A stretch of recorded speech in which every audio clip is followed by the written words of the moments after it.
दूसरा अध्याय। श्री सूत जी बोले, हे ऋषियों, सूत जी बोले, हे ऋषियों, जिसने पहले समय में इस व्रत को किया उसका इतिहास कहता हूँ, ध्यान से सुनो।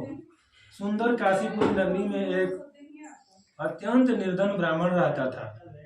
वह भूख और प्यास से बेचैन हुआ नित्य पृथ्वी पर घूमता था। ब्राह्मणों से प्रेम करने वाले भगवान ने ब्राह्मण को दुखी देखकर बूढ़े ब्राह्मण का रूप धर उसके पास जा आदर से पूछा, हे विप्र, तुम नित्य दुखी हुए पृथ्वी पर क्यों घूमते हो? हे ब्राह्मण,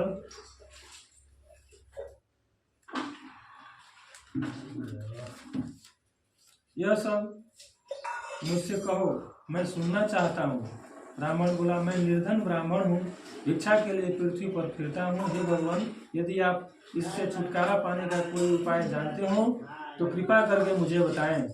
वृद्ध ब्राह्मण बोला, हे विप्र, सत्यनारायण भगवान मनोवांछित फल देने वाले हैं, इसलिए तुम इनका पूजन करो, जिसके करने से मनुष्य सब दुखों से मुक्त हो जाता है। ब्राह्मण को यह व्रत सारा विधान बतलाकर बूढ़े ब्राह्मण का रूप धारण करने वाले श्री सत्यनारायण भगवान अंतर्ध्यान हो गए। जिस व्रत को वृद्ध ब्राह्मण ने बतलाया मैं उसको करूंगा, यह निश्चय करने पर उसे नींद भी नहीं आई। वह सवेरे उठकर श्री सत्यनारायण के व्रत का निश्चय कर भिक्षा के लिए चला। उस दिन उसको भिक्षा में बहुत धन मिला, जिससे बंधु बांधवों के साथ उसने श्री सत्यनारायण भगवान का व्रत किया। उसके करने से वह ब्राह्मण सब दुखों से छूटकर अनेक प्रकार की संपत्तियों से युक्त हुआ।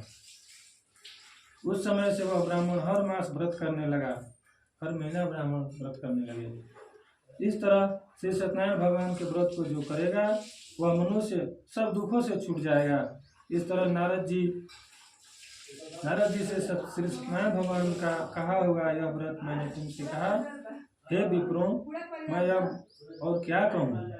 ऋषि बोले, हे मुनीश्वर, संसार में इस ब्राह्मण से सुनकर किस किस ने इस व्रत को किया, हम वह सब सुनना चाहते हैं। इसके लिए हमारे मन में जिज्ञासा है। सूत जी बोले, हे मुनियों, जिसने यह व्रत को किया वह सब सुनो।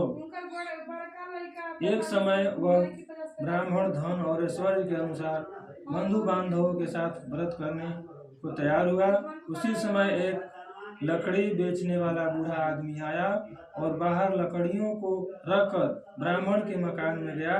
प्यास से दुखी लकड़हारा उनको व्रत करते देखकर ब्राह्मण को नमस्कार कर कहने लगा, आप यह क्या कर रहे हैं और इसके करने से क्या फल मिलता है, कृपा करके मुझे बतलाइए। ब्राह्मण ने कहा, सब मनोकामनाओं को पूरा करने वाला यह श्री सत्यनारायण भगवान का व्रत है। इसकी ही कृपा से मेरे यहाँ धन धान्य आदि की वृद्धि हुई है। ब्राह्मण से इस व्रत के बारे में जानकर लकड़हारा बहुत प्रसन्न हुआ। चरणामृत ले और प्रसाद खाने के बाद अपने घर को गया। अगले दिन लकड़हारे ने अपने मन में इस प्रकार संकल्प किया कि आज ग्राम में लकड़ी बेचने से जो धन मिलेगा उसी से श्री सत्यनारायण देव का उत्तम व्रत करूंगा।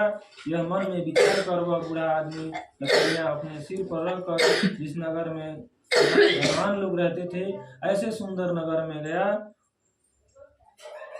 उस दिन वहां उसे लकड़ियों का दाम पहले दिनों से चौगुना मिला। धनी आदमी की तरफ लकड़ी बेचने गया और धन उसको ज्यादा मिला। तब वह बूढ़ा लकड़हारा दाम ले और अति प्रसन्न होकर के केले, शक्कर, घी, दूध, दही और गेहूं का चूर्ण इत्यादि श्री सत्यनारायण भगवान का व्रत की कुल सामग्रियों को लेकर अपने घर गया। फिर उसने अपने भाइयों को बुलाकर विधि के साथ भगवान का पूजन और व्रत किया। उस व्रत के प्रभाव से वह बूढ़ा लकड़हारा धन, पुत्र आदि से युक्त हुआ और संसार में समस्त सुख भोग कर वैकुंठ को चला गया। इति रेवाखंडे श्रीनाथ द्वितीय अध्याय समाप्त। वृंदावन बिहारी लाल की जय।